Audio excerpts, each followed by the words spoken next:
Next మిగతా వార్తల్లో నేడే ఇరాన్తో డీల్. సో ఆ వెంటనే హోర్ముజ్ తెరుచుకుంటుందట. ఇప్పుడు ఇప్పుడు ఎక్కడ వచ్చి గొడవ ఎక్కడ జరుగుతుంది? ప్రపంచం అంతా ఇండియాతో సహా ప్రపంచ దేశాలు ఇబ్బంది పడుతున్నాయి. ఎక్కడ అంటే ఈ హోర్ముజ్ జలసంధిని మూసేయడంతో చమురు వాహన నౌకలు అక్కడి నుంచి బయటికి రాలేని పరిస్థితి. సో ఎందుకంటే మెజారిటీ 50% పైన ఈ ఈ చమురు ఎక్స్పోర్ట్స్ అంతా కూడా ఆ జలసంధి గుండానే జరగాలి. మన భారతదేశం అయితే ఆల్మోస్ట్ 60-70% అక్కడి నుంచే తెస్తున్నది. కొంత రష్యా నుంచి వేరే దేశాల నుంచి కొనుగోలు చేసిన మెజారిటీ ఆ ప్రాంతం నుంచే వస్తున్నది. సో పెట్రోల్ కానీ డీజిల్ కానీ గ్యాస్ కానీ ఇవన్నీ రావాలంటే మనకి అది అక్కడ ఫ్రీ, ఎలాంటి ఇబ్బంది ఉండొద్దు. సో దానివల్ల మనం ఇప్పుడు సఫర్ అవుతున్నాం. మనం కూడా ఈ అమెరికా ఇరాన్ మధ్య ఈ డీల్ కుదిరే అవకాశం ఉందట. మరి వాట్ అబౌట్ ఇజ్రాయిల్ అమెరికా కలిసే ఈ డీల్లోకి దిగినాయా ఏంటి అన్నది మనం చూడాలి. పాకిస్తాన్ మధ్యవర్తిగా అమెరికా ఇరాన్ మధ్య 5 ఒప్పందాల మీద సంతకాలు జరిగి డీల్ కుదిరి ఇవాల్టికి ఒక క్లారిటీ వచ్చే అవకాశం ఉంది అంటున్నారు. ఇరాన్తో కొత్త సంబంధాల కోసం ఎదురు చూస్తున్న $1 ఖర్చు పెట్టకుండా ఒప్పందాన్ని ఖరారు చేశా. ఎవరంటున్నారు? ట్రంప్ అంటున్నాడు.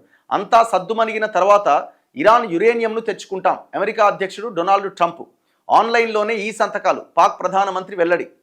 అంటే మాన్యువల్గా ఇద్దరు వచ్చి కూర్చోవడం ఏం లేదు, ఆన్లైన్లోనే ఈ సంతకాలు పెట్టేస్తారు, ఒప్పందం డీల్ ఓకే అవుతుందని పాకిస్తాన్ ప్రధానమంత్రి చెప్తున్నాడు. ట్రంప్ ప్రకటనపై వెంటనే స్పందించిన ఇరాన్ హోర్ముజ్లో ప్రయాణం ఇక ఉచితం కాదని స్పష్టీకరణ. ఇంతకుముందేమో ఫ్రీగా వాహనాలు పోయేది, ఇప్పుడు లేదు, మేము ట్యాక్స్ వేస్తామని చెప్తున్నారు.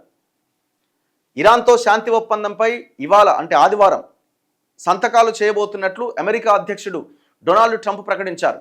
ఆ వెంటనే నౌకా రవాణా కోసం హోర్ముజ్ జలసంధి తెరుచుకుంటుంది అన్నారు. ఈ అంశంపై శనివారం ఆయన ట్రూత్ సోషల్లో సుదీర్ఘమైన పోస్టు పెట్టారు. ఒప్పందంపై రేపు సంతకాలు జరుగుతాయి. ఆ వెంటనే హోర్ముజ్ తెరుచుకుంటుంది. ఇకపైన ఇరాన్తో మా సంబంధాలు గతం కంటే పూర్తిగా భిన్నంగా ఉంటాయి. ఇరాన్తో పాటు పశ్చిమాసియా దేశాలతో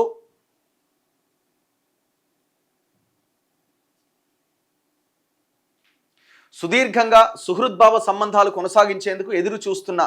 ఈ మార్పులన్నీ వేగంగా ఎలాంటి ఆటంకాలు లేకుండా సాగుతాయని విశ్వసిస్తున్నా. ఒబామా హయాంలో ఇరాన్తో అనుఒప్పందం చేసుకోవడానికి $100 బిలియన్ చేతులు మారినాయి. కానీ నేను $1 కూడా ఖర్చు పెట్టకుండా ఇరాన్ను ఒప్పందానికి ఒప్పించా. భవిష్యత్తులో అంతా సద్దుమణిగిన తర్వాత ఒకరోజు మేము వెళ్ళి ఇరాన్లోని కొండల మీద శిథిలాల్లో కూరుకుపోయిన యురేనియంను తెచ్చుకుంటాం. ఇక ఇరాన్ ఎప్పటికీ అణ్వాయుధాన్ని సమకూర్చుకోలేదు అని ట్రంప్ పేర్కొన్నారు. అది అంత ఈజీనా? ఇప్పుడు వాళ్ళు అక్కడ శుద్ధి చేసిన యురేనియం ఉంది, ఆ యురేనియంని అణు కార్యక్రమాల కోసం వాడుతున్నారు అన్న కారణం చేతనే కదా యుద్ధం స్టార్ట్ అయింది. ఇజ్రాయెల్ అటాక్ చేసింది, ఎందుకంటే పొరుగు దేశం కాబట్టి మా మీద అణ్వాయుధ ప్రయోగిస్తే భవిష్యత్తులో ఇబ్బంది అని ఇజ్రాయెల్ అటాక్ చేసింది. ఇజ్రాయెల్ ట్రాప్లో అమెరికా పడ్డది, అమెరికా కూడా అటాక్ చేసింది. కానీ ఈ హోర్ముజ్ జలసంధి మీద ఆంక్షలతోటి ఇరాన్ ఆట ఆడుకున్నది. సో ఇప్పుడు ఈ ఒప్పందానికి తెరలేసింది. ఇప్పుడు ఇరాన్ కంటే ఎక్కువగా ట్రంప్కే ఉన్నది, ఎందుకంటే ఆ లోకల్ అమెరికాలో కూడా ఆయన మీద తీవ్ర వ్యతిరేకత పెరిగింది. ఇప్పుడు ఆయన అంటున్నాడు $1 కూడా నేను ఖర్చు పెట్టలేదు అని. కానీ యుద్ధం కోసం ఖర్చు పెట్టిన లక్షల కోట్ల సంపద సంగతి ఏంది? లక్షల కోట్ల డబ్బుల సంగతి ఏంది? అయితే ట్రంప్ ప్రకటన మీద ఇరాన్ మాత్రం చాలా ప్రశాంతంగా కూల్గా రెస్పాండ్ అవుతుంది. ట్రంప్ ప్రకటనపై ఇరాన్ వెంటనే స్పందించలేదు. అయితే షరీఫ్ ఎవరు? పాకిస్తాన్ ప్రధాని. ఆయన ప్రకటనపై మాత్రం భిన్నంగా స్పందించింది. ఒప్పందంపై చర్చలు కొలిక్కొచ్చినాయి, కానీ సంతకాలు చేయడానికి మరికొంత సమయం పడుతుందని ఇరాన్ విదేశాంగ శాఖ ప్రతినిధి ఇస్మాయిల్ తెలిపారు. మరోవైపు హోర్ముజ్ జలసంధిలో నౌకాయానం ఇకపైన ఉచితం కాదు అని ఆ దేశ విదేశాంగ మంత్రి అబ్బాస్ అరాక్చి ప్రకటించారు.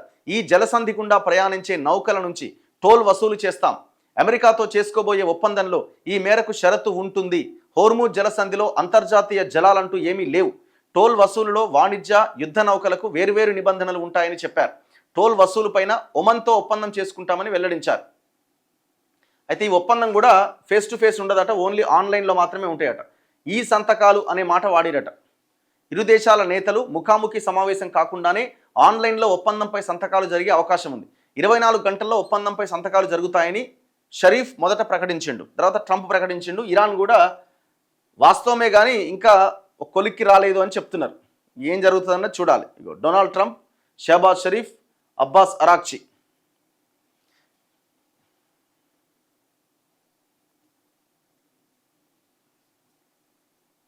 సో ఇది ప్రశాంతంగా ఈ యుద్ధం ముగియాలని మనం కోరుకుంటున్నాం.